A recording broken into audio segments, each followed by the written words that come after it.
Okay, so now we're moving on to something else here. You can see the switch over here. Brian's kind of put it against the board in a little bit more compact fashion. Nothing big, but that's where that switch is gone. Also, what he's going to do now is add some legs to the negative lead down here where the batteries would go. He's going to do this, of course, so that he can facilitate you know, some LEDs later on, indicator LEDs, a motor, and this kind of thing, because you're going to need some legs going back to battery negative so you can complete this circuit with all the other attachments. So he'll do that right now, and then we'll move on to recharge ports, and we'll cover that in a second. So I'll just let you see this solder real quick.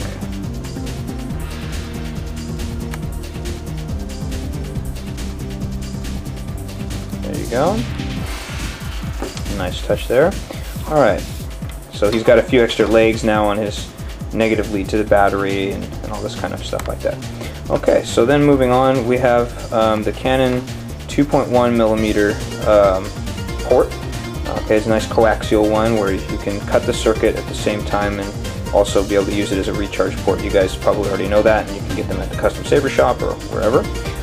That's just an example port, but what we have over here, we've kind of, it's kind of hard to see, but we've kind of pinned down this other same part, Canon 2.1 millimeter, and it's just in a position where now Brian can go ahead and put the wires on a lot easier. So it's sort of like frozen down here. We just use a few things like that's obviously a tape measure just to prop the part up. Okay? So you'll go ahead and watch and see how he solders the legs together.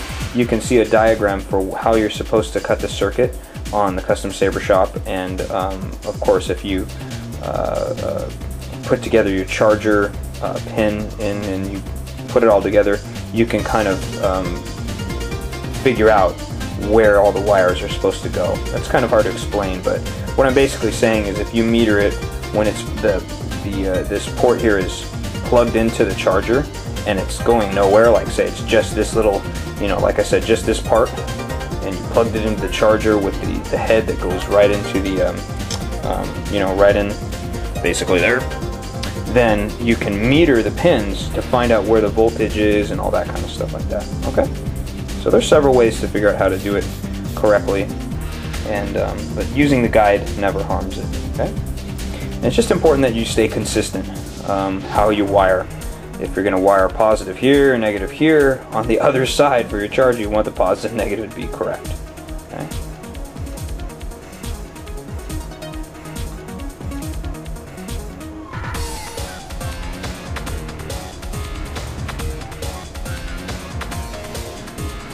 There you go. And again, there's some heat shrink that's further down the wires on the other side, and he'll slide that up in a little bit. There's some examples right there.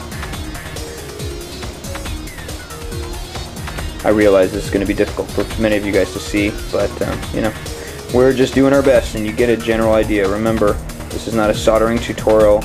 This is all about just trying to show you each individual move that we're going to make per any given saber. For Brian's saber, it's got specifics that you may not have for your saber because of how he's wiring his up and how he's going to put it together in his hilt and all that stuff.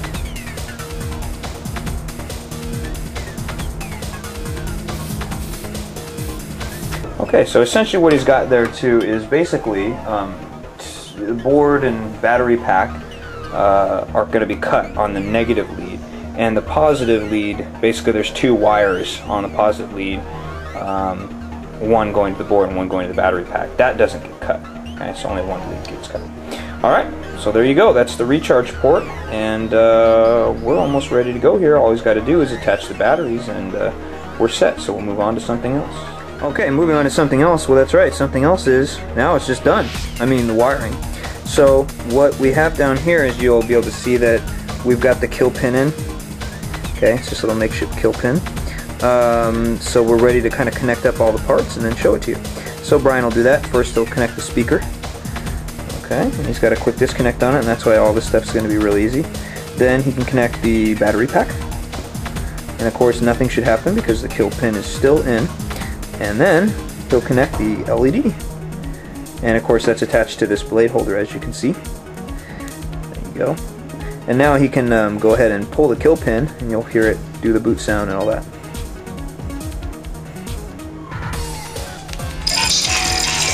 And then if he uses the momentary and holds it down, which is, no, the other one. Oh, there you go. Well, there we go. There's one mode. He can show you the menu, and you guys obviously know it's working.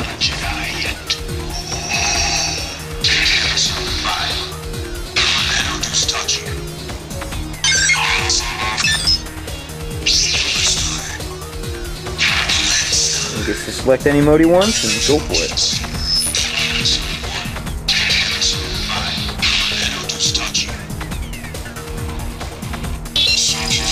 So it looks like he chose Nanoduce Tachi, and he'll go ahead and turn it on.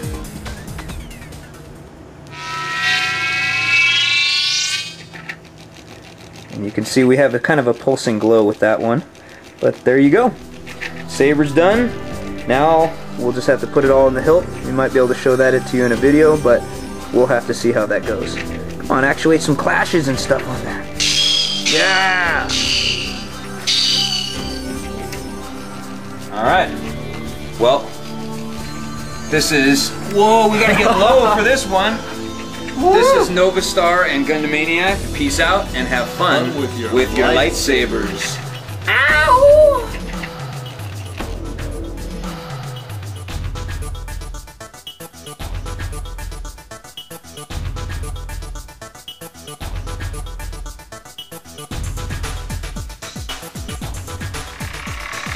A little demonstration in resonance. Speaker. Big old empty pipe. Speaker, empty pipe. Sound is not bad.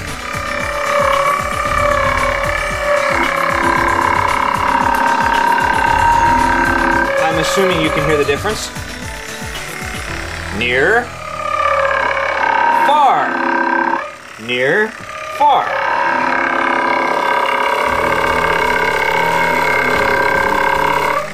Whoa! Have fun with your lightsabers. Resonance is cool, man. Okay, so this is a PCB, printed circuit board that's controls the lithium ions a little bit. In other words, they protect against like overdrain, overcharge, and overdischarge, that kind of stuff like that. This is pretty much required for when you're using a lithium ion cell. And there's one right there. And what we're doing here is just to give an example. I mean, this is a little bit of a departure from the crystal focus wiring, but this is wiring up lithium ions with a PCB. These cells didn't have a PCB already pre-wired, so we might as well kind of show that. Here's an example of a pre-wired PCB, so you can just see how that works just briefly.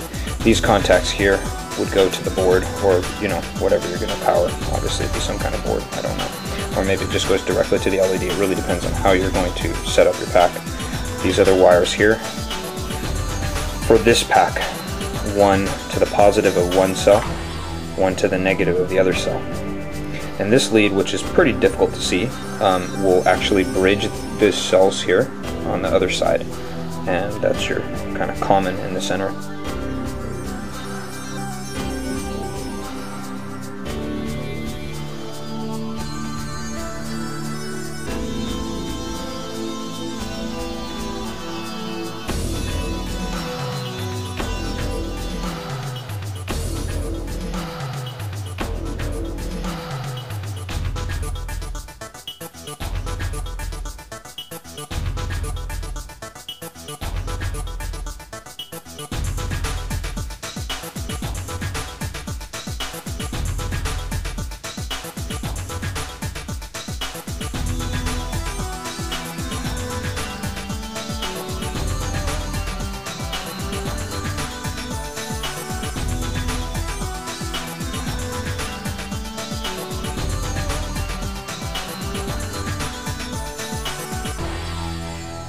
There you have it. As long as the solder is strong, it doesn't matter what it looks like. In general, it should be shiny.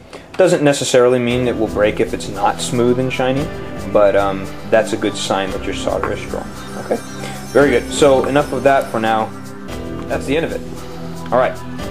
This is Novastar and Gundamaniac. Peace out and have fun with your lightsabers. Pretty good.